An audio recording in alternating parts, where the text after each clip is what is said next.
So what's up everyone, अस्सलाम वालेकुम and welcome back to another video of car reviews. तो आज हम जिस गाड़ी का रिव्यू करेंगे it is one of my favourite car in this category, जो कि 660 सीसी की जैपनीज कैटेगरी है। तो इस गाड़ी के फेवरेट होने की कुछ खास वजूहत हैं। फर्स्ट ऑफ ऑल इसकी ओवरऑल लुक और सेकेंडली इसके फीचर्स। तो रिव्यू करते हुए आपको सारे फीचर्स साथ साथ बताऊँगा। लुक के लिए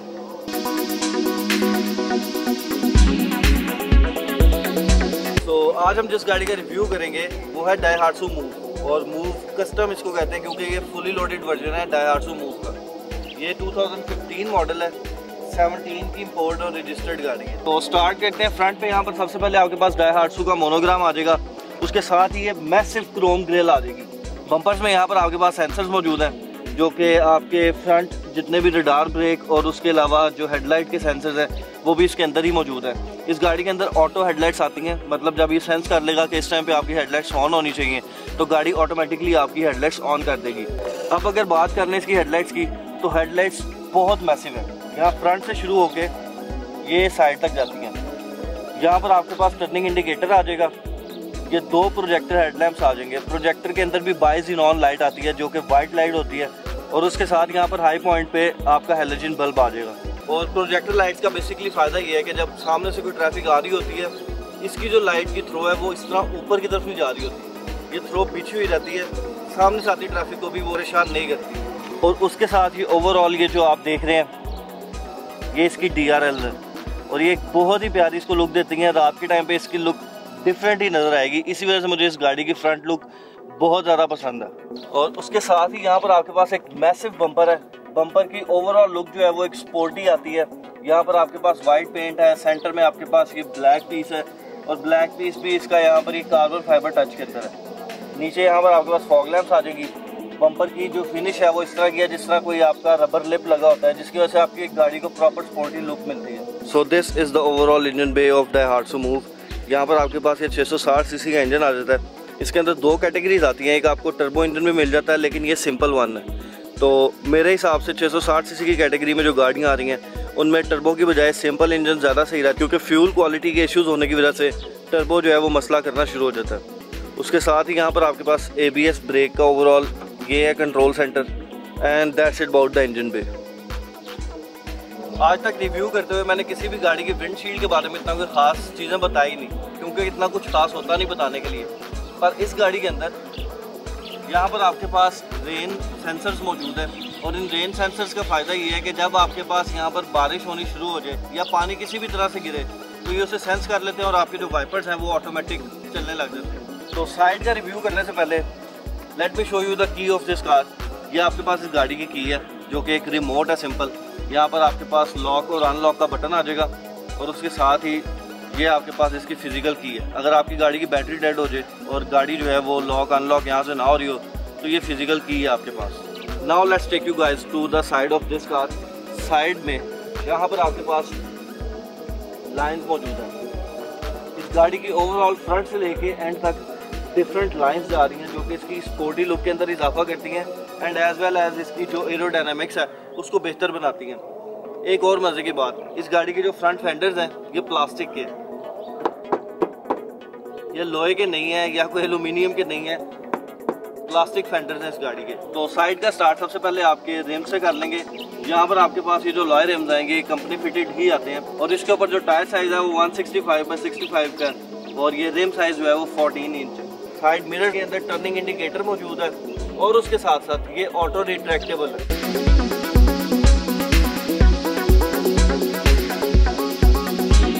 अब इस गाड़ी का सबसे अहम जो फीचर है वो ये है कि ये खाली सिर्फ एक रिमोट नहीं है। इस गाड़ी के अंदर आपके पास जो है वो स्मार्ट एंट्री सिस्टम मौजूद है। अगर आपने गाड़ी के अंदर दाखिल होना है, ये रिमोट से आप बेशक लॉक अनलॉक करते रहें, या फिर रिमोट को आप डालें अपनी जेब में, और ये आपके पास स्मार्ट एंट्री के लिए बटन मौजूद है। विद 1 पुश आप इस गाड़ी को लॉक कर सकते हैं, एंड विद 1 पुश ये गाड़ी अनलॉक हो जाएगी। इस गाड़ी के जो पिछले शीशे हैं ये प्राइवेसी ग्लास हैं जो कि कंपनी फिटेड ही ब्लैक शेड के अंदर आते हैं। फ्रंट की तरह इस गाड़ी की बैक लुक भी जो है वो बहुत मैसिव है, और उसको स्पोर्टी टच कंप्लीट करने के लिए इस गाड़ी के अंदर डिफरेंट किस्म की उन्होंने चीज़ें लगाई हुई है। तो फर्स्ट ऑफ ऑल यहाँ पर आपके पास एक थर्ड ब्रेक लैंप मौजूद है, और ये सिर्फ एक थर्ड ब्रेक लैंप का ही काम नहीं करता, ये ओवरऑल एक स्पॉइलर है और स्पॉइलर इसकी स्पोर्टी टच के अंदर इजाफा करता है। यहाँ पर आपके पास जैपनीज कोई भी गाड़ी देख लें उसमें आपके पास थर्ड वाइपर मौजूद होता है। गाड़ी की डिग्गी खोलने के लिए आपके पास एक ही तरीका है, अगर आपकी गाड़ी अनलॉक है तो यहाँ पर एक नीचे लेवर है, उसको पुल करके आप गाड़ी की डिग्गी खोल सकते हैं। डिग्गी के अंदर आपके पास एम्पल स्पेस मौजूद है। अगर आपके पास 2 छोटे बैग्स हैं या एक बड़ा बैग है तो वो आप आराम से रख सकते हैं। बट स्टिल अगर आपको लगे कि आपको स्पेस ज़्यादा करनी है तो आपकी ये जो बैक सीट्स हैं ये फुल रिक्लाइनिंग है। यहाँ से आप ये लीवर पुश करें और इन सीट्स को नीचे करें, आपके पास ये प्रॉपर स्टोरेज स्पेस अब बन जाएगी। आप चाहे जितनी मर्जी चीज़ें रखें। यहाँ पर नीचे आपके पास टूल किट आ जाती है और उसके साथ ही यहाँ पर आपके पास जैपनीज पंक्चर किट मौजूद है। इस गाड़ी का एक ड्रॉबैक है और वो ये है कि इस गाड़ी के अंदर स्टेपनी नहीं आती, मतलब स्पेयर व्हील नहीं आता। उसकी जगह पे आपके पास ये पंक्चर किट आती है और साथ एयर पंप आता है। यहाँ पर आपके पास मैसिव बैकलाइट्स मौजूद है। जब भी आप लाइट अपनी ऑन करेंगे तो आपकी जो बैकलाइट्स हैं ये सारी रेड ऑन हो जाएगी और ब्रेक दबाने पे ये रेड फ्लैश होगी और ये रेड जो है वो ज़रा प्रोमिनेंट फ्लैश हो जाएगी। उसके साथ ही साथ यहाँ पर नीचे आपके पास रेयर बम्पर मौजूद है और रेयर बम्पर भी इसका फुली स्पोर्टी टच के साथ है। यहाँ पर नीचे सबसे पहले आपके पास ये डिफ्यूज़र टाइप बम्पर की एंडिंग है और उसके साथ ही आपके पास जो इसके मड फ्लैप्स हैं वो इस तरह के लग रहे हैं जिस तरह यहाँ पर आपके पास एंड पे भी लिप्स लगे हुए हैं। तो ओवरऑल इस बम्पर की जो लुक है वो भी स्पोर्टी आ जाती है। और यहाँ पर आपके पास पार्किंग सेंसर्स भी मौजूद हैं। उसके साथ ये आपके पास रिफ्लेक्टर्स हैं और ओवरऑल जो इसकी जो लुक है वो स्पोर्टी टच के अंदर आती है। इसीलिए मुझे इस गाड़ी की लुक्स बहुत ज़्यादा पसंद है। तो अब आते हैं इस गाड़ी के रियल मैजिक पे। बाहर से तो मुझे लुक्स इतनी पसंद है ही है, इस गाड़ी की जो अंदर से भी लुक्स है वो बहुत इंप्रेसिव है। सबसे पहले ड्राइविंग डोर से स्टार्ट कर लेते हैं। आपके पास जो ड्राइवर साइड की विंडो है वो फुली ऑटोमेटिक है, बाकी तीनों भी ऑटोमेटिक है लेकिन वो फुली ऑटोमेटिक नहीं है, पावर विंडोज है। ये आपके पास विंडोज लॉक स्विच मौजूद है। उसके साथ ही यहाँ पर आपके पास इस स्विच से आप साइड व्यू मिरर्स जो हैं उनको एडजस्ट कर सकते हैं और उसके साथ ही ये रिट्रैक्टेबल साइड मिरर्स का स्विच मौजूद है। जो ड्राइविंग साइड का सनशेड है उसके अंदर भी वैनिटी मिरर मौजूद है और उसके साथ साथ जो पैसेंजर साइड का सनशेड है उसके अंदर भी यहाँ पर वैनिटी मिरर मौजूद है। यहाँ पर आपके पास एक रीडिंग लाइट आ जाएगी ड्राइवर साइड के लिए और उसके साथ ही एक रीडिंग लाइट यहाँ पर आपके पास पैसेंजर्स के लिए भी मौजूद है। इस गाड़ी की जो फ्रंट सीट है वो ओवरऑल सोफा सीट कहलाती है क्योंकि ये बिल्कुल एक कंफर्ट सोफे वाली देती है। और उसके साथ ही साथ इस गाड़ी में आप देख रहे हैं कि सेंटर कंसोल कोई भी नहीं है और ये गाड़ी के सेंटर में भी कोई ऐसी चीज़ नहीं है कि जो इसकी सीट्स को डिवाइड करती हो। यहाँ पर आपके पास एक सेंटर आर्म रेस्ट मौजूद है। अगर आप चाहें तो एक सेंटर आर्म रेस्ट ऐसे नीचे करके इन सीटों को डिवाइड कर सकते हैं और ये भी आपके पास एक स्टोरेज स्पेस है इसके अंदर। और अगर आप चाहते हैं कि ये सीट आप डिवाइड ना करें तो इस आर्म रेस्ट को ऐसे ऊपर कर दें। तो ये रहा आपके पास मूव का स्टीयरिंग व्हील जो कि प्रॉपर राउंड शेप के अंदर मौजूद है। ये 3 स्पोक स्टीयरिंग व्हील है। यहाँ पर सेंटर में आपके पास एयर बैग आ जाएगा और उसके साथ ही हॉर्न भी यहाँ पर ही है। यहाँ पर राइट साइड पे आपके पास जो स्विचेस मौजूद हैं जो कि मीटर के अंदर सेंटर में आपके पास MID है, उसके अंदर जो कंट्रोल्स आ रहे होते हैं उनको यहाँ से आप एडजस्ट कर सकते हैं। और लेफ्ट साइड पे जो आपके पास कंट्रोल स्विचेस हैं यहाँ से आप अपना मल्टीमीडिया जो है उसको कंट्रोल कर सकते हैं।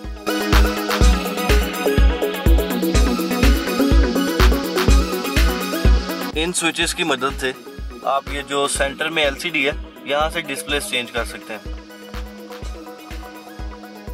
ये आपके पास फ्यूल गेज मौजूद है और ये आपके पास इको बूस्ट की गेज मौजूद है। तो ड्राइवर साइड से डैशबोर्ड शुरू कर लेते हैं। यहाँ पर आपके पास सबसे पहले AC वेंट मौजूद है, उसके साथ ही एक कप होल्डर मौजूद है। इस टाइम पे आपको ये लाइट्स नज़र तो नहीं आएंगी लेकिन अगर आप अटेंशन टू डिटेल देखें जापानीज गाड़ियों की तो यहाँ पर आपके पास एक ब्लू लाइट जो है वो इल्यूमिनेट होती है जब आप लाइट्स अपनी ऑन करते हैं, ताकि आपको ये पता रहे कि यहाँ पर एक कप होल्डर है। आई नो कि वो हर किसी को पता होता है लेकिन फिर भी एक अटेंशन टू डिटेल है ना, जब रात को ये लाइट चल रही होती है तो ये बहुत खूबसूरत लगता है। और उसके साथ ही यहाँ पर नीचे आपके पास इंजन स्टार्ट स्टॉप का बटन है, ये इको आइडल ऑफ करने का बटन है, ये ट्रैक्शन कंट्रोल ऑफ करने का बटन है और ये फ्रंट जो पार्किंग सेंसर्स हैं उनको ऑफ करने का बटन है। और नीचे यहाँ पर आपके पास फ्रंट बोनट जो है उसको ओपन करने की लैच है। एंड उसके साथ ये जो आप देख रहे हैं ये डिग्गी ओपन करने के लिए नहीं है, ये आपके फ्यूल टैंक की लिड ओपन करने के लिए लैच मौजूद है। ये नीचे आपके पास थोड़ी सी स्टोरेज स्पेस मौजूद है, मैंने अपना वॉलेट यहाँ पर रखा हुआ है। स्टीयरिंग व्हील से पीछे यहाँ पर आपके पास हेडलाइट्स के कंट्रोल स्विचेस मौजूद हैं। आप चाहे तो इसे ऑटो पे रख सकते हैं जिस तरह मैंने ऑटो पे किया हुआ है, चाहे तो हेडलाइट्स ऑन कर सकते हैं। और फॉग लाइट्स के लिए भी ज़्यादा कोई स्विच मौजूद नहीं है, ये आपके पास फॉग लाइट्स का कंट्रोल मौजूद है। और लेफ्ट साइड पे यहाँ पर आपके पास वाइपर के कंट्रोल स्विचेस मौजूद है। और अगर आपने रियर वाइपर यूज़ करना है तो आप इसको ऐसे ऊपर नीचे करके यूज़ कर सकते हैं। गाड़ी की ओवरऑल जो डैशबोर्ड बिल्ड है वो काफ़ी इंप्रेसिव है, क्योंकि जापानीज़ जो है वो प्रॉपर स्टैंडर्ड्स के मुताबिक जो है वो अपनी गाड़ियाँ बनाते हैं। इनकी जो आप ये कॉर्नर, ये एजेस देख रहे हैं, ये proper line to line fixed होते हैं। यहाँ पर कहीं पे भी कोई इरेगुलर सा गैप मौजूद नहीं होता। ये सेंटर में आपके पास जो है वो LCD डिस्प्ले आ जाता है, जिसके अंदर बैक कैमरा भी मौजूद है। साथ इसका जो बैक कैमरा है उसकी खास बात यह है कि ये स्टीयरिंग के साथ लिंक्ड है। आप जिस तरफ को स्टीयरिंग मूव करेंगे ये लाइंस भी उस तरफ को मूव करती जाएंगी। उसके साथ ही यहाँ पर नीचे आपके पास AC वेंट्स मौजूद है, ये स्टोरेज स्पेस मौजूद है और ये भी काफ़ी अच्छी स्टोरेज स्पेस है। ये आपके पास USB पोर्ट मौजूद है, हैज़र्ड लाइट्स का कंट्रोल स्विच मौजूद है और ये आपके पास क्लाइमेट कंट्रोल मौजूद है। इसका जो क्लाइमेट कंट्रोल है वो ऑटोमेटिक भी सेट हो सकता है एंड एज वेल एज आप यहाँ से अपनी मर्जी के हिसाब से भी टेम्परेचर सेट कर सकते हैं। तो बेसिकली आपको ये दिखाने का मकसद मेरे उड़ते बाल दिखाना नहीं था, आपको इस गाड़ी का जो ब्लोर है वो दिखाना था। इस गाड़ी के ओवरऑल AC परफॉर्मेंस बहुत अच्छी है। इस गाड़ी के अंदर इको आइडल का कंट्रोल भी मौजूद है। नॉर्मली लोग ये पूछते हैं कि यार इको आइडल जो है उसको इंगेज कैसे करना है, मतलब उसको चलाना कैसे है। तो इको आइडल यूज करने के लिए आपके पास सबसे पहले जो आपकी सीट बेल्ट है वो लगी होनी चाहिए। जब तक आपकी सीट बेल्ट नहीं लगी होगी आपका इको आइडल मोड जो है वो इंगेज नहीं होगा। लेकिन इको आइडल का एक जो नुकसान है वो ये है कि इको आइडल मोड में जब आप जाएंगे तो आपकी गाड़ी जो है वो आप कहीं पे भी ब्रेक लगाएंगे तो अपनी पावर कट कर देगी, इंजन उसका ऑफ हो जाएगा और उस गाड़ी के जो इलेक्ट्रिकल कंपोनेंट्स हैं वो चल रहे होंगे, जो इसकी सेकेंडरी बैटरी आती है उसके साथ। लेकिन उसका नुकसान ये है कि आपकी जो ओवरऑल AC है ना उसकी भी परफॉर्मेंस बंद हो जाएगी, क्योंकि आपका जब मेन इंजन बंद हो गया तो ऑब्वियसली आपका AC उस तरह से चलेगा नहीं। तो normally I suggest you guys के जो गर्मी है, गर्मियों में अपना इको आइडल मोड ऑफ ही रखोगे तो ज़्यादा बेहतर है। तो डैशबोर्ड में यहाँ पर नीचे आपके पास स्टोरेज स्पेस और मौजूद है और उसके साथ ही आपके पास सिगरेट लाइटर मौजूद है। ओवरऑल डैशबोर्ड के अंदर ये सिल्वर लाइनिंग, ये सिल्वर टच, ये बहुत ही खूबसूरत लुक देते हैं। और ये प्रॉपर पूरी एक सेंटर लाइन चल रही है सिल्वर ग्रे से कलर की, जो यहाँ से होती हुई इस तरह प्रॉपर ये सारी चलती हुई इस डोर के अंदर ख़त्म करती है। तो यहाँ पर आपके पास प्लेन ब्लैक पैनल लगाने की बजाय ये लाइनिंग वाला एक पैनल मौजूद है, जो कि इसकी खूबसूरती के अंदर इजाफा ही करता है। और ये पैसेंजर साइड का आपके पास यहाँ पर AC वेंट भी मौजूद है। उसके नीचे यहाँ पर आपके पास एक कप होल्डर मौजूद है विद 1 पुश एंड 1 पुल। आप इस गाड़ी का जो कप होल्डर पैसेंजर साइड का उसे निकाल सकते हैं। तो ये एक हिडन ट्रे मौजूद है, आप अपना कुछ ज़रूरी सामान यहाँ पर रख के इसको ऐसे बंद भी कर सकते हैं और किसी को कुछ पता भी नहीं चलेगा कि आपके पास क्या चीज़ें मौजूद हैं क्या नहीं। Now let's take you guys to the back seats of this car. So these are the back seats of Move. मैं although 6 feet tall हूँ, मुझे काफ़ी गाड़ियों के अंदर मसले होते हैं पिछली सीटों पे बैठने के लिए भी कि मेरी टांगें पूरी नहीं आती। But just look at this. अगली सीट मेरी ड्राइविंग पोजीशन के हिसाब से पूरी पीछे करके ही मौजूद है। इससे 1 पॉइंट और पीछे भी कर लें तो सीट मैक्सिमम यहाँ तक आ जाएगी। मेरी लेग स्पेस काफ़ी ज़्यादा है, हेड स्पेस काफ़ी ज़्यादा है, बैठने के अंदर कोई इशू नहीं है। और इसके साथ ही साथ ये जो बैक सीट्स हैं ये भी आगे और पीछे अपने हिसाब से आप मूव कर सकते हैं। और उसके साथ अगर आपको लगे कि आप थक रहे हैं बैठे हुए, आपको थोड़ा और आरामदेह पोजीशन में बैठना है, तो ये सीट्स रिक्लाइनिंग भी हैं,